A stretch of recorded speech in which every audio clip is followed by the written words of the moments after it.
Nintendo has reportedly just patented a mechanic to summon a character to fight for you. This is something that I've been seeing, and I actually bookmarked here an article that talked about it. I don't even know where in the world I put it, but honestly, I can't understand exactly what Nintendo is going for. Are they going to innovate or are they going to just sit there and run around? Because, again, that's a very weird mechanic. The moment I even heard summon, the first thing I thought about were GFs in Final Fantasy. Now, crazy enough, I don't play Final Fantasy, but one of my best friends, childhood friends, was a huge Final Fantasy player. He played Final Fantasy back when we were boys, and that game actually, in my opinion, I think put him in a lot of trouble. He basically sucked his life, and it was Final Fantasy VIII, okay? In fact, I've been always making a joke wondering if Final Fantasy VIII comes out, if he's going to actually play it now that he's a grown man. I don't know how that's going to play out. But I remember he used to tell me about the GFs back in the day, how he loved that game. He used to tell us all about it. So we vicariously played that game through him on the PS1. I also remember that he played the 4-disc version because that's what you had. The game was on 4 discs, and he was on disc 4 about to complete the game, and he lost his memory card. So all those years of all that work were just for waste, in that for that game. And so he used to tell us about the GFs and how you could summon them and how you could capture them if you defeated them. If I'm correct, those of you who play Final Fantasy VIII, somebody help me out, okay? I mean, the details are as clear as my teenage years, which, yeah, whatever.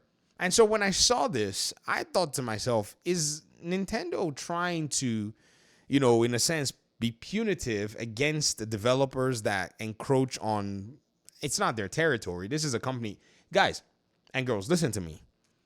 There is, something that actually does happen at the end of the day when companies, in my opinion, lose sight of the things that really did make them special.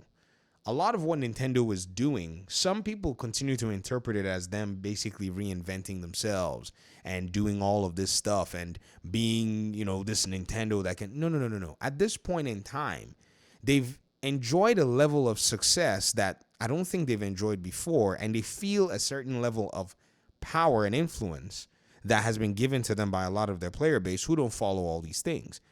It is that particular hit of that, whatever it is, that happens to corporations that immediately lead them down to their downfall. If they are not humble enough to allow for one of the best things that gaming is sold on, fan base, fandom, a lot of, what I'll call just being able to throw out, a lot of different things that encourage the art and creativity. That's a piece of it. Xbox has understood this. Now, Xbox, don't get me wrong. The moment Microsoft's Xbox also hits this kind of level of influence, it will be shocking if they don't go down this route, right?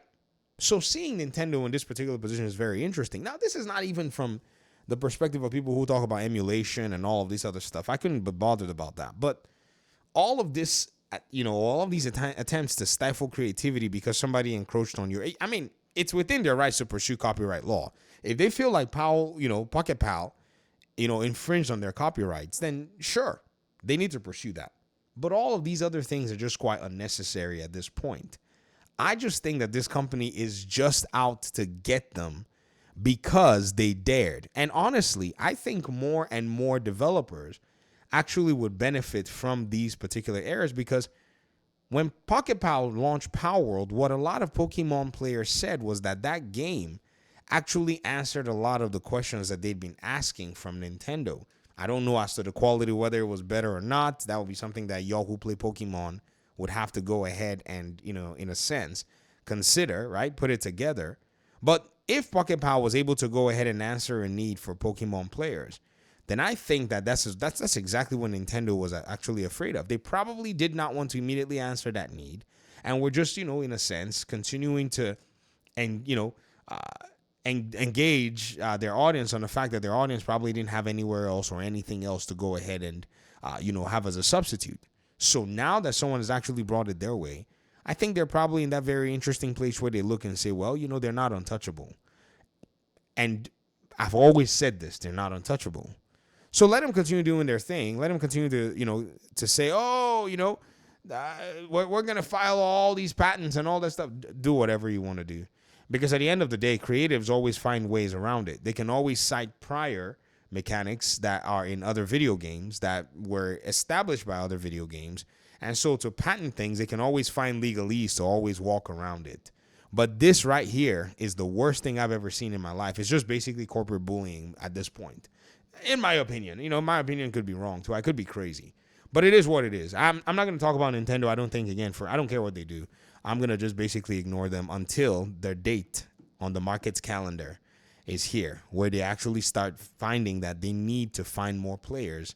And no one really cares about their whole, exclusivity shtick, because that is only based on FOMO and an intense, leveraging of brand loyalty from a lot of their customers. It is what it is.